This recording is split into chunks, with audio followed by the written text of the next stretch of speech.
was visiting my family over spring break in Boston. This was shortly after my great aunt Nan had died. She was my mom's aunt, my grandfather's sister. And my brother and Steve and I were very close to her.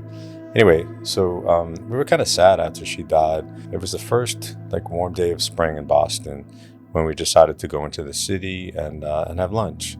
So we went in and we decided to go to this place called Jacob Wirth, which is a German restaurant in the theater district.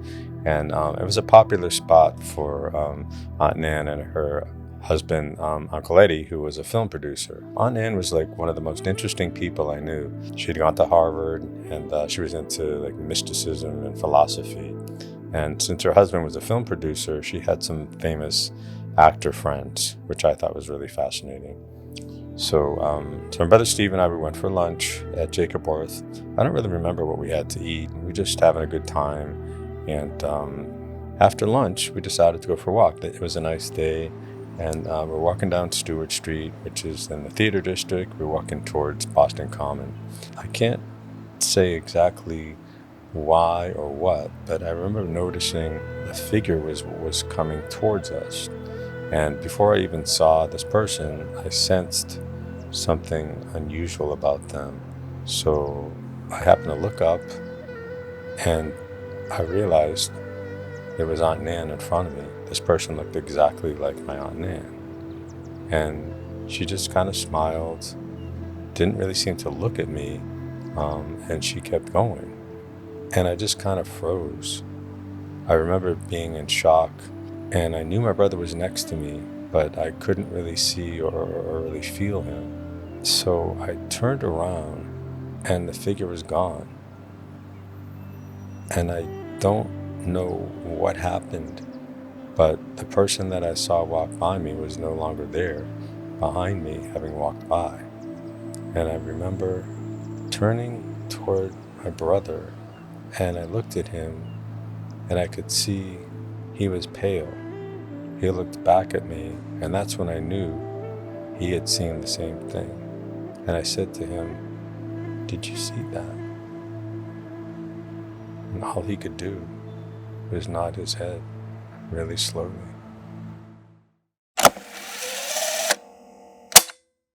My brother died suddenly from an asthma attack. He was only 37. I was 33 at the time. It was sudden. I was in shock. We were very close. He was my best friend. I was really pretty devastated after he died. I was living in New York and he was up in Boston. I went up for the funeral and just was kind of surreal.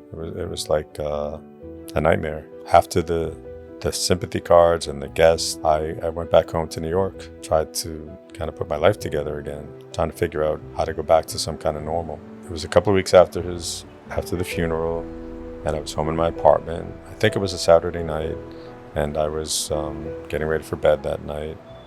Went to sleep. Must have been a couple hours later. I was in that sort of waking dream state. It wasn't a dream, and I wasn't quite awake, but it was in that sort of nether region when a figure appeared over my bed. I can't explain exactly what it was or how it got there, but it was like a human with wings, like an angel, over my bed. And I remember being aware of it and looking up and sensing that it was my brother, but I wasn't sure. I remember thinking, I wanted to be sure.